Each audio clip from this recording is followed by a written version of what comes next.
श्री मैत्री जी कहते हैं, विदुर जी, भगवान के इस प्रकार आश्वासन देने से देवताओं का भय जाता रहा और वे उन्हें प्रणाम करके स्वर्ग लोक को चले गए। तदंतर विराट स्वरूप भगवान गरुड़ पर चढ़कर अपने भक्त को देखने के लिए मधुवन में आए।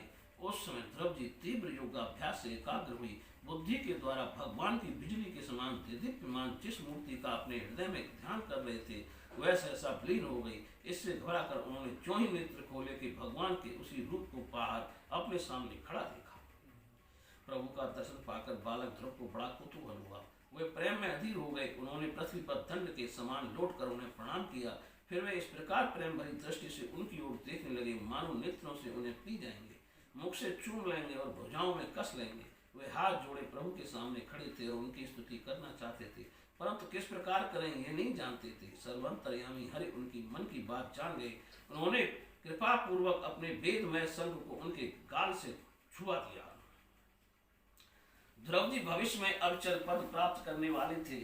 उस समय शंख का स्पर्श होते ही उन्हें वेदमय दिव्य वाणी प्राप्त हो गई और जीव तथा ब्रह्म के स्वरूप का भी निश्चय हो गया। वे अत्यंत भक्ति भाव से धैर्य पूर्वक विश्व विख्यात कीर्तमान श्री हरि की स्तुति करने लगे। द्रौपदी ने कहा, प्रभु आप सब शक्तिमान हैं। आप ही मेरे अंतःकरण में प्रवेश कर अपने तेज से मेरी इस सोई हुई वाणी को सजीव करते हैं तथा हाथ पैर कान और त्वचा आदि अनन्यान्य इंद्रियों एवं प्राणों को भी चेतना देते हैं। मैं आप अंतर्यामी भगवान को प्रणाम करता हूँ। भगवान आप एक ही हैं, परंतु अपनी अनंत गुणमयी माया शक्ति से इस महदादि संपूर्ण प्रपंच को रचकर अंतर्यामी रूप से उसमें प्रवेश कर जाते हैं और फिर इसके इंद्रादि असत गुणों में उनके अधिष्ठान देवताओं के रूप में स्थित होकर अनेक रूप भासते हैं। ठीक वैसे ही जैसे तरह तरह की लकड़ियों में प्रकट हुई आग अपनी उपाधियों के अनुसार भिन्न भिन्न रूपों में भासती है। नाथ सृष्टि के आरंभ में ब्रह्मा जी ने भी आपकी शरण लेकर आपके दिए हुए ज्ञान के प्रभाव से ही इस जगत को सोकर उठे हुए पुरुष के समान देखा था। दीनबंधु, उन्हीं आपके चरण तल का मुक्त पुरुष भी आश्रय लेते हैं। कोई भी कृतज्ञ पुरुष उन्हें कैसे भूल सकता है। प्रभु, इन सब तुल्य शरीरों के द्वारा भोगा जाने वाला इंद्रिय और विषयों के संसर्ग से उत्पन्न सुख तो मनुष्यों को नरक में भी मिल सकता है। जो लोग इस विषय सुख के लिए लालायित रहते हैं और जो जन्म मरण के बंधन से छुड़ा देने वाले कल्प तरु स्वरूप आपकी उपासना भगवत प्राप्ति के सिवा किसी अन्य उद्देश्य से करते हैं, उनकी बुद्धि अवश्य ही आपकी माया के द्वारा ठगी गई है। नाथ, आपके चरण कमलों का ध्यान करने से और आपके भक्तों के पवित्र चरित्र सुनने से प्राणियों को जो आनंद प्राप्त होता है वे निजानंद स्वरूप ब्रह्म में भी नहीं मिल सकता। फिर जिन्हें काल की तलवार काटे डालती है उन स्वर्गीय विमानों से गिरने वाले पुरुषों को तो वह सुख मिल ही कैसे सकता है।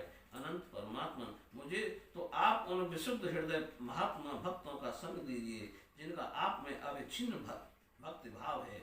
उनके संत संग में मैं आपके गुणों और लीलाओं की कथा सुधा को पी पी कर उन्मत्त हो जाऊंगा और सहजी इस अनेक प्रकार के दुखों से पूर्ण भयंकर संसार सागर के उस पार पहुंच जाऊंगा।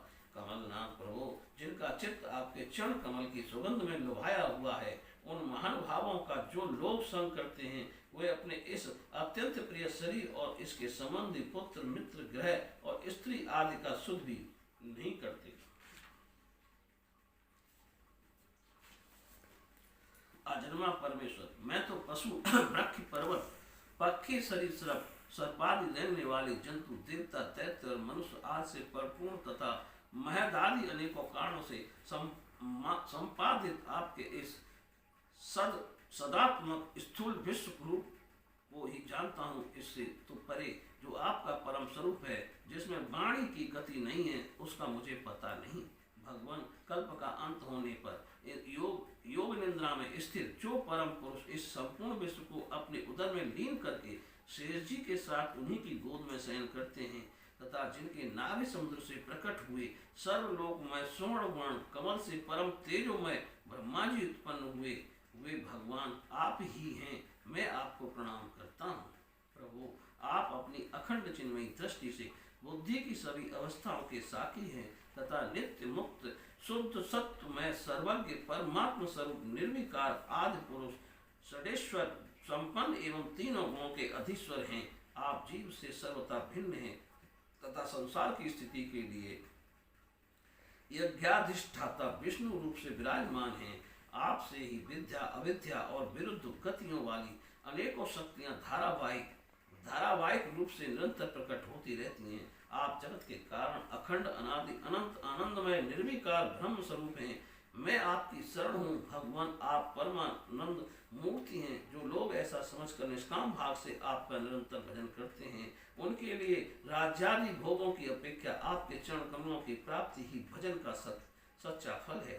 स्वामी, यद्यपि बात ऐसी ही है तो भी गौ जैसे अपने तुरंत के जन्मे हुए बछड़े को दूध पिलाती है और व्याधि रात से बचाती रहती है, उसी प्रकार आप भी भक्तों पर कृपा करने के लिए निरंतर विकल रहने के कारण हम जैसे सकाम जीवों को भी कामना पूर्ण करके उनकी संसार भय से रक्षा करते रहते हैं।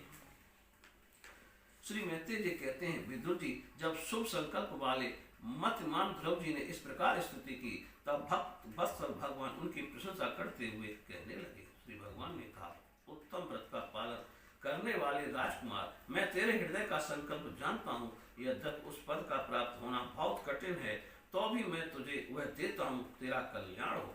भद्र, जिस तेजो में अविनाशी लोक को आज तक किसी ने प्राप्त नहीं किया, जिसके चारों ओर ग्रह नक्षत्र और तारागण ज्योतिष चक्र उसी प्रकार चक्कर काटता रहता है, जिस प्रकार मेढ़ी के चारों ओर धमरी के बेर घूमते रहते हैं, अवान्तर कल्प पर्यंत रहने वाले अन्य लोकों का नाश हो जाने पर भी जो स्थिर रहता है, तथा तारागण के सहित धर्म, अग्नि, कश्यप और शुक्र आदि नक्षत्र एवं सप्त ऋषिगण जिसकी प्रदक्षिणा किया करते हैं, वह ध्रुवलोक में तुझे देता हूँ। यहाँ भी जब तेरे पिता तुझे राज सिंहासन देकर वन को चले जाएंगे, तब तू 36,000 वर्ष तक धर्म पूर्वक पृथ्वी का पालन करेगा। 36,000 वर्ष तक तेरी इंद्रियों की शक्ति जो कि त्यों बनी रहेगी। आगे चलकर किसी समय तेरा भाई उत्तम शिकार खेलता हुआ मारा जाएगा, तब उसकी माता सुरुचि पुत्र प्रेम में पागल होकर उसे वन में खोजती हुई दावानल में प्रवेश कर जाएगी। यज्ञ मेरी प्रिय मूर्ति है, तू अनेकों बड़ी बड़ी दक्षिणाओं वाले यज्ञों के द्वारा मेरा यजन करेगा, तथा यहाँ उत्तम उत्तम भोग भोग कर अंत में मेरा ही स्मरण करेगा। इससे तू अंत में संपूर्ण लोकों के वंदनीय और सप्त ऋषियों से भी ऊपर मेरे निज धाम को जाएगा, जहाँ पहुंच जाने पर फिर संसार में लौट कर नहीं आना होता है। भगवान की भक्ति करी छोटे से। श्री मैत्रेय जी कहते हैं, बालक ध्रुव से इस प्रकार पूजित हो और उसे अपना पद प्रदान कर भगवान श्री गरुड़ध्वज उसके देखते देखते अपने लोक को चले गए। प्रभु की चरण सेवा से संकल्पित वस्तु प्राप्त हो जाने के कारण यद्यप ध्रुव जी का संकल्प तो निवृत्त हो गया, किंतु उनका चित्त विशेष प्रसन्न नहीं हुआ। फिर वे अपने नगर को लौट गए। विदुर जी ने कहा, ब्राह्मण, मायापति श्री हरि परम पद तो अत्यंत दुर्लभ हैं और मिलता भी उनके चरण कमलों की उपासना से ही। ध्रुव जी भी सारा सार का पूर्ण विवेक रखते थे, फिर एक ही जन्म में उस परम पद को पा लेने पर भी उन्होंने अपने को अकृतार्थ क्यों समझा। श्री मैत्रेय जी ने कहा, ध्रुव जी का हृदय अपनी सौतेली माता के वाणों से बिंध गया था, तथा वर मांगने के समय भी उन्हें उनका स्मरण बना हुआ था। इसी से उन्होंने मुक्तिदाता श्री हरि से मुक्ति नहीं मांगी। अब जब भगवत दर्शन से वह मनोमालिन्य दूर हो गया, तो उन्हें अपनी इस भूल के लिए पश्चाताप हुआ। ध्रुव जी मन ही मन कहने लगे, अहो संकादि ऊर्ध्वरेवा नैष्ठिक ब्रह्मचारी सिद्ध भी जिन्हें समाधि द्वारा अनेकों जन्मों में प्राप्त कर पाते हैं, उन भगवत चरणों की छाया को मैंने 6 महीने में ही पा लिया, किंतु चित्त में दूसरी वासना रहने के कारण मैं फिर उनसे दूर हो गया। अहो मुझ मंद भागी की मूर्खता तो देखो। मैंने संसार पास को काटने वाले प्रभु के पाद पद्मों में पहुंचकर भी उनको नाशवान वस्तु की याचना की। देवताओं को स्वर्ग भोग के पश्चात फिर नीचे गिरना होता है, इसलिए वे मेरी भगवत प्राप्ति उच्च स्थिति को सहन नहीं कर सके। अतः उन्होंने ही मेरी बुद्धि को नष्ट कर दिया। तभी तो मुझ दुष्ट ने नारद जी की यथार्थ बात भी स्वीकार नहीं की। यद्यपि संसार में आत्मा के सिवा दूसरा कोई भी नहीं है, तथापि सोया हुआ मनुष्य जैसे स्वप्न में अपने ही कल्पना किए हुए व्याधि से डरता है, उसी प्रकार मैंने भी भगवान की माया से मोहित होकर भाई को ही शत्रु मान लिया और व्यर्थ ही द्वेष रूप आर्थिक रोग से जलने लगा। जिन्हें प्रसन्न करना अत्यंत कठिन है, उन्हीं विश्वात्मा श्री हरि को तपस्या द्वारा प्रसन्न करके मैंने जो कुछ मांगा है वह सब व्यर्थ है। ठीक उसी तरह जैसे गतायु पुरुष के लिए चिकित्सा व्यर्थ होती है। ओह, मैं बड़ा भाग्यहीन हूँ। संसार बंधन का नाश करने वाले प्रभु से मैंने संसार ही मांगा। मैं बड़ा ही पुण्यहीन हूँ। जिस प्रकार कोई कंगला किसी चक्रवर्ती सम्राट को प्रसन्न करके उससे तुष सहित चावलों की कणी मांगे, उसी प्रकार मैंने भी आनंद आत्मानंद प्रदान करने वाले श्री हर्ष से मूर्खता बस व्यर्थ का अभिमान बढ़ाने वाले उच्च अधिपति की मांग की है।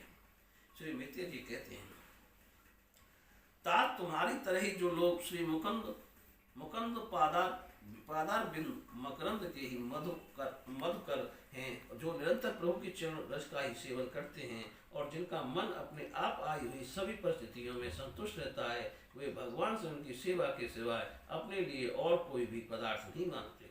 उधर जब राजा उत्तानपाद ने सुना कि उनका पुत्र ध्रुव घर लौट रहा है, तो उन्हें इस बात पर वैसे ही विश्वास नहीं हुआ जैसे कोई किसी के यमलोक से लौटने की बात पर विश्वास न करे।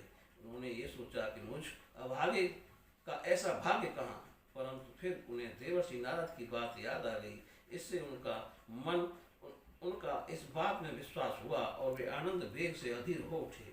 उन्होंने अत्यंत प्रसन्न होकर यह समाचार लाने वाले को एक बहुमूल्य हार दिया। राजा उत्तानपाद ने पुत्र का मुख देखने के लिए उत्सुक होकर बहुत से ब्राह्मण कुल के बूढ़े बड़े मंत्री और बंधुजनों को साथ लिया तथा एक बढ़िया घोड़ों वाले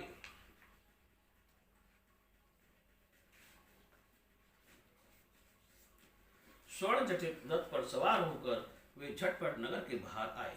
उनके आगे आगे वेद ध्वनि होती जाती है तथा शंख दुंदवी एवं बंसी आदि अनेकों मांगलिक बाजे बजते जाते थे। उनकी दोनों रानियां सुनीति और सुचि भी स्वर्णमय आभूषणों से विभूषित होकर राजा राजकुमार उत्तम के साथ पालकियों पर चढ़कर चल रही थी। ध्रुव जी उपवन के पास पहुंचे। उन्हें देखते ही महाराज उत्तानपाद तुरंत रथ से उतर पड़े। पुत्र को देखने के लिए वे बहुत दिनों से उत्कंठित हो रहे थे। उन्होंने झटपट आगे बढ़कर प्रेमातुर और लंबी लंबी सांसें लेते हुए ध्रुव को भुजाओं में भर लिया। अब वे पहले के ध्रुव नहीं थे। प्रभु के परम पुनीत पाद पदों का स्पर्श होने से इनके समस्त पाप बंधन कट गए थे। राजा उत्तानपाद की एक बहुत बड़ी कामना पूर्ण हो गई। उन्होंने बार बार पुत्र का सिर छूंगा और आनंद तथा प्रेम के कारण निकलने वाले ठंडे ठंडे आंसुओं से उन्हें नहला दिया। तदंतर सज्जनों ने में अग्रगम ध्रुव जी ने पिता के चरणों में प्रणाम किया और उनके आशीर्वाद पाकर कुशल प्रश्नादि से सम्मानित हो दोनों माताओं को प्रणाम किया। छोटी माता सुचि अपने चरणों पर झुके हुए बालक ध्रुव को उठाकर हृदय से लगा लिया और अश्रु गदगद वाणी से चिरंजीवी रहो ऐसा आशीर्वाद दिया। जिस प्रकार जल स्वयं ही नीचे की ओर बहने लगता है, उसी प्रकार मैत्री आदि गुणों के कारण जिस पर श्री भगवान प्रसन्न हो जाते हैं, उसके आगे सभी जीव झुक जाते हैं। इधर उत्तम और ध्रुव दोनों ही प्रेम से भेल होकर मिले। एक दूसरे के अंगों का स्पर्श पाकर उन दोनों के ही शरीर में रोमांच हो आया तथा नेत्रों से बार बार आंसुओं की धारा बहने लगी। ध्रुव की माता सुनीति अपने प्राणों से भी प्यारे पुत्र को गले लगाकर सारा संताप भूल गई। उसके सुकुमार अंगों के स्पर्श से उसे बड़ा ही आनंद प्राप्त हुआ। वीरवर विदुर जी, वीर माता सुनीति के स्तन उसके नेत्रों से झड़ते हुए मंगलमय आनंद आंसुओं से भी भीग गए और उसके बार बार दूध बहने लगा। उस समय प्रवासी लोग उनकी प्रशंसा करते हुए कहने लगे, महारानी जी, आपका लाल बहुत दिनों से खोया हुआ था, सौभाग्यवश अब वह लौट आया। यह हम सबका दुख दूर करने वाला है, बहुत दिनों तक भूमंडल की रक्षा करेगा। आपने अवश्य शरणागत भय भंजन श्री हरि की उपासना की है। उनका निरंतर ध्यान करने वाले धीर पुरुष परम दुर्जय मृत्यु को भी जीत लेते हैं।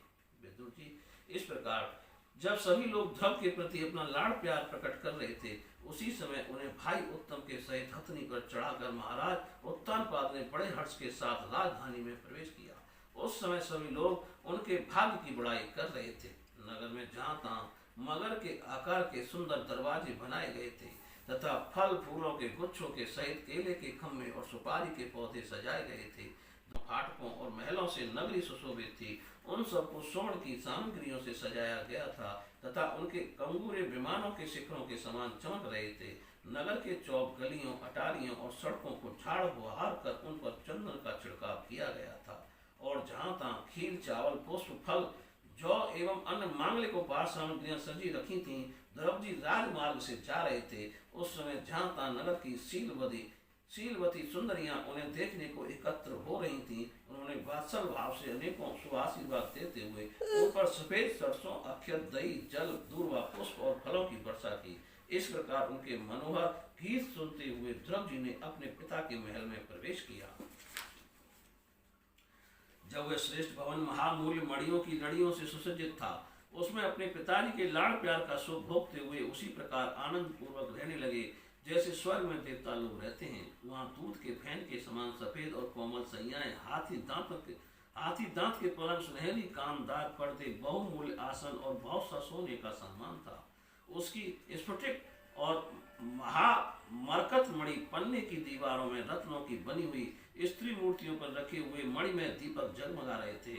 उस महल के चारों ओर अनेक जाति के दिव्य वृक्षों से सुशोभित उद्यान थे, जिनमें नर और मादा पक्षियों का कलरव तथा मत वाले भौरों का गुंजार होता रहता था। उन बगीचों में बेदर्व मणि बुखराज की सीढ़ियों से सुशोभित बावलियां थीं, जिनमें लाल, नीले और सफेद रंग के कमल खिले रहते थे तथा हंस, कारंडव, चकवा एवं सारस आदि पक्षी क्रीड़ा करते रहते थे। राजर्षि उत्तानपाद ने अपने पुत्र के अत्यद्भुत प्रभाव की बात देवर्षि नारद से पहले ही सुन रखी थी। अब उसे प्रत्यक्ष वैसा ही देखकर उन्हें बड़ा आश्चर्य हुआ। फिर यह देखकर कि अब ध्रुव तरुण अवस्था को प्राप्त हो गए हैं, आत्मवर्ग उन्हें आदर की दृष्टि से देखते हैं तथा प्रजा का भी उनका अनुराग है, उन्होंने उन्हें निखिल भूमंडल के राज्य पर अभिषिक्त कर दिया और आप वृद्धावस्था आई जानकर आत्मस्वरूप का चिंतन करते हुए संसार से विरक्त होकर वन को चल दिए। बोलिए श्री कृष्ण भगवान की जय।